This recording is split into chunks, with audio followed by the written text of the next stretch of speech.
Cheers, gentlemen. I wanted to talk about this notion of spinning plates. If you haven't heard of this concept before, it is or has been derived from Rollo Tomas's Rational Male, in which you would not consider yourself to pursue a single woman at one period at time. It might be very, very naive. It leaves you open to vulnerabilities. And I'm going to share a little bit my personal experience. And I wanted to talk about maybe the morality or immorality of that notion.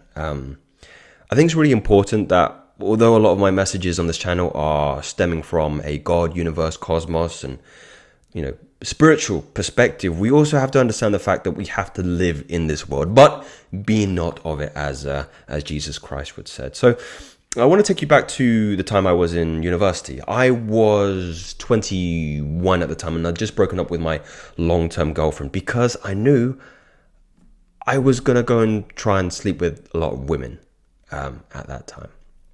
And this was before I had a sensitivity towards, what I was doing with my sexual energy, which, as you know, is very, very potent and can leave you very, very vulnerable. So there is something about this idea on being having the social skills in order to navigate through things like shit tests, the barriers that you may come across when you're courting women. And I don't want to get it misconstrued. I think, people can have this idea that if you are watching my channel and you are consistent with some of the values that I teach around semen retention, sexual energy mastery, God, morality, that you should be pursuing one woman at one time in order for the outcome to be, this is going to be my wife who I live with for the rest of my life, who's going to bear me children. But am I being naive? Are you being naive to the fact that pursuing one woman at one time leaves you very, very vulnerable?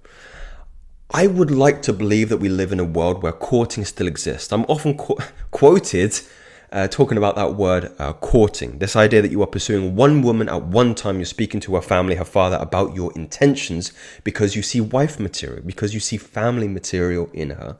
But if you live in the West, if you live in the UK, or if you live in the USA, or some of these European countries, first world countries perhaps, maybe even third world countries, I don't really know. You need to tell me that the present dating market is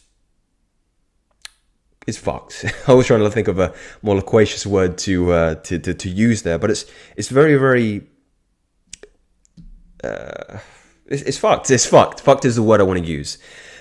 Being that you may have, it is naive to think that if you're talking to one woman that she's only talking to you. That's not the reality of the things. I've been mentioned, and you may know through various videos that I've talked about in terms of online dating, that women are only swiping on something like the top 20, maybe the top 10, maybe even top 5% of men on those dating platforms. So if a woman living in the Western world wants to find somebody to sleep with or get into a relationship, she can do so pretty easily. And we have to concede that we will never be the single point of focus on when we're going through this courting period. So how does a modern man approach this? How do we become sensitive towards this fact that we need to live in this kind of dating climate, but also keep our morals and our values that, ideally we just want one woman, really. We really just want one woman. And I think there's going to have to be concessions made to the fact that we may inadvertently or be insensitive towards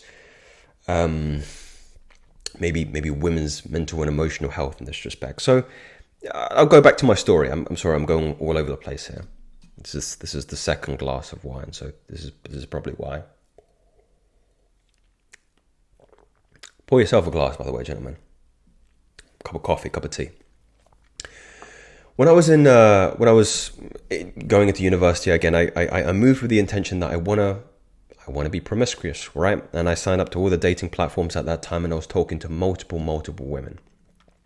And what I found was my skill set was very, very low prior to university in terms of being socially magnetic in those kind of environments, and it very, very quickly picked up, right?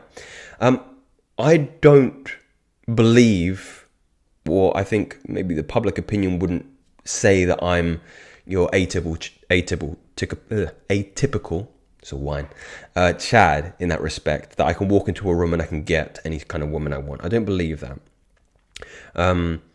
And what I noticed when I was being when I was talking to more women, I was increasing the skills that allowed me to get the kind of women that I would never have believed I could. That's the real profound change that it makes in you when you start to move in this direction of not solely courting one woman, but sending out many leads, many cold emails, many cold DMs to various different women and keeping your options open, not getting one-itis, as Roller would say, right? Because it leaves you emotionally vulnerable to her messages, to any social actions that you have in the future. But if you can lead with the intention that, you're not my only option, I have various other women that I'm speaking to who I see potential in, it puts you in a very, very strong position, right? It allows you to remain emotionally unattached to various different types of women, at least in the short term. And that, I believe, as well as acquiring the skills that allows you to acquire higher value women that you would previously believe that you couldn't, is one of the reasons in favor of this notion of spinning plates, right? This notion of talking to multiple women at one period of time. And I think to really sink into the definition fully, it's sleeping with various women at one particular time, which I may be adverse to. I think certainly holding the restraints in that respect might be the difference between me and Rollo Tomassi's thinking, because I believe I think I know when I can sleep with a woman, when I'm talking to her for a period of time, when we're making exchanges, when we're seeing each other in person, when we're communicating physically, tonally and verbally. I know if there is a capacity to sleep with this woman. But just because I have the capacity to sleep with this woman doesn't mean I should. Through all the other lessons that I've talked about previously in my various other videos, how when you're exchanging sexual fluid, you're exchanging your energy, you're exchanging part of your soul, you're leaving an emotional impression on the woman and on your own soul, right? So just because you can sleep with someone doesn't mean that you should. But perhaps, and we're figuring out this together, guys, what is the solution here, is that you should keep your options open. You should be talking to multiple women at one time because it leaves you less likely to become emotionally compromised and do silly things to one woman. Because I've done that. I remember I was in Freshers Week, that's what they call it, in the first term of university, where you're socializing. I believe they call it Freshers in America as well. Maybe you can let me know. You're socializing with various different women, different people. You're getting to know your crowd, and you're sleeping with various different people. But after Freshers, I got into a little bit of a situationship with one woman. I stopped speaking to other women, and I found myself infatuated by this one woman, to a point where I was acting very, very strangely. I was being very, very needy, very, very clingy, and to the point where I would, it's a shameful and horrible to admit, but I remember going to clubs and, for lack of a better word, following her, seeing what kind of men that she was speaking to, trying to cock block her in that way. You can't believe that kind of behavior that I was associated with at that time. But that's what happens when you allow yourself to become emotionally vulnerable to a woman, and especially if you haven't done your screening process, you haven't disqualified her yet, because she wasn't the kind of woman that I wanted to make a girlfriend or a long-term partner. I wanted to then, because I didn't want her to talk to other men. That was out of desperation, out of neediness, out of clinginess. And you want to make that decision out of strength, out of intention, that this is the right woman. And therein part is a social dilemma that you're going to have to make when you're going through this particular, dating to moving into girlfriend, into, wife stage, is that you're going to have to allow yourself to be vulnerable at one point. And that's the scary part. That's the real scary. You got to do this. You got to do this at some point, right? You have to allow the woman that you see wife potential in you the opportunity to fucking cut you really deep and destroy you ultimately emotionally, right? But it's foolish to start doing that from a very early stage by solely talking to one woman, because you get infatuated and you're not going to be able to think rationally by weighing her skills, her values up against multiple women, if that makes any kind of sense to you. But it is I really believe it's a act of being masculine to allow yourself the opportunity to be vulnerable and to allow that potential wife partner to cut you if need be. But prior to you getting to that point, you have to flex your social muscles. You have to be able to seduce women, if it's over text, if it's over, IM or whatever the fuck you guys are doing at the moment. If it's physically, if you're going to do small little social interactions, if you're going to take her for drinks, if you're going to take her for, places to eat.